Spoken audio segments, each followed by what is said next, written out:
guys, it's Beverly. Okay, I'm gonna pause the video and turn the camera around so that you can see my sewing machine cover. Here it is, guys. This is my sewing machine cover. I'm showing you pictures of it first so that when I talk about it, you'll have seen it. Here's the corners I did. I did like a boxed bottom. And then on the bottom, I put some binding tape for the raw edges. So I showed you my sewing machine cover on the sewing machine.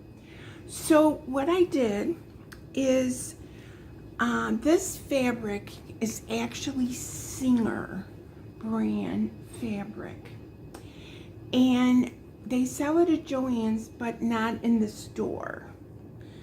So I ordered it online, and the pattern that I used, and see it's fully lined, and then I put in some batting from my friend Barb and I actually used a tote bag pattern.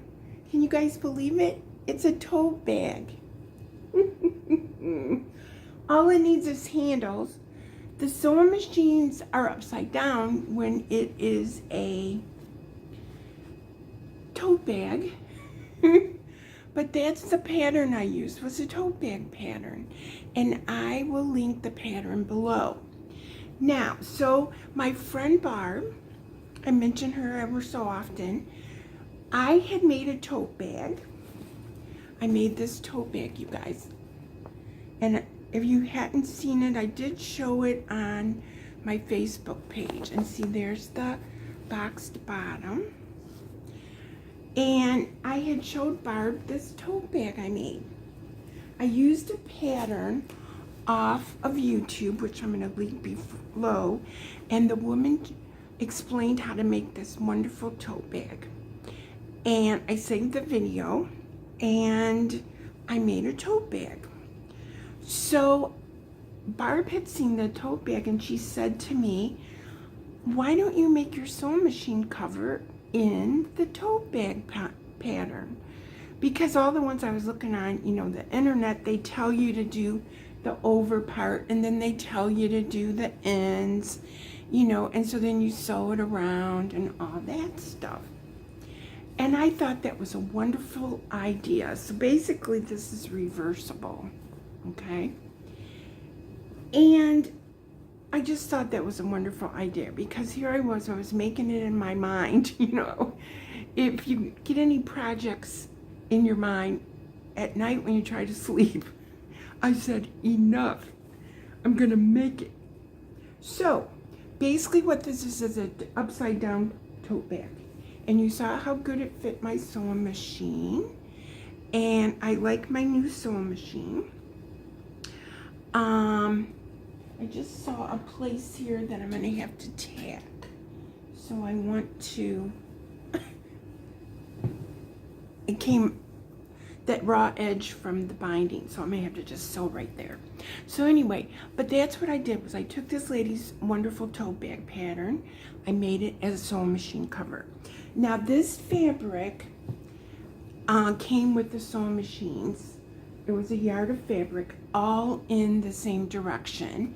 And of course we all know, but Barb reminded me that the sewing machines on one side would be upside down if I didn't, you know, do something, because I had a one-way fabric, whereas the granny squares was not a one-way fabric.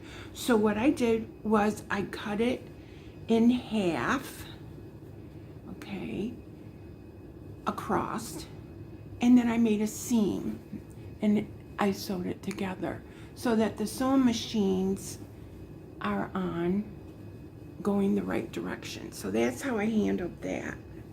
So I have to find that spot again because I don't have any pins here.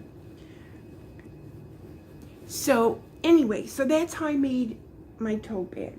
So, my tote bag sewing machine cover. Okay, enough of that. Next I had sold a pink baby blanket. So I started this pattern, and if you remember, I showed you the Leisure Art make an Afghan in a weekend pattern book. I haven't gotten it in the mail. I ordered it and it hasn't come. So luckily I had photocopied the pattern, you know, because I purchased the book and it ain't showed up. So anyway, so this is the Blue Delight baby blanket, or baby Afghan, from the Leisure Arts Make in a Weekend Afghan. And I'm waiting for my book. But here it is. Now, the blankets that see, every time I do these videos, my nose starts itching. I'm sure you guys have realized that. Anyway, this is done in Super Value Bernat yarn. And remember, if in the past I've said I purchased it from Hirschner's. The pattern calls for worsted weight and a K hook. And I'm glad that I used a K hook. K hook is one of my favorites. And it makes its own border, which is really nice. And you start out with a row of double crochets, and then you progress from there. And see, then there you can put a row of double crochets on that last row. But I'm only about, I know I have more than 30 rows. And usually on a blanket like this, I usually do like 57 rows. But I'll measure it, you know, and see what size it is. But the border is already going to be done when it's finished. So it's coming pretty fast. This is the third day that I've worked on it, so I'll probably finish it today, because it usually takes me about 3 days to do a baby blanket. Then I have to do the hat and the booties. Well, a few minutes ago, I sold a blue blanket, hat, and booties, and the post office just picked it up. So I got to make one of them. So that's what's going on with that. And when Sue made these patterns, she used a worsted weight yarn, and I think she used a J hook.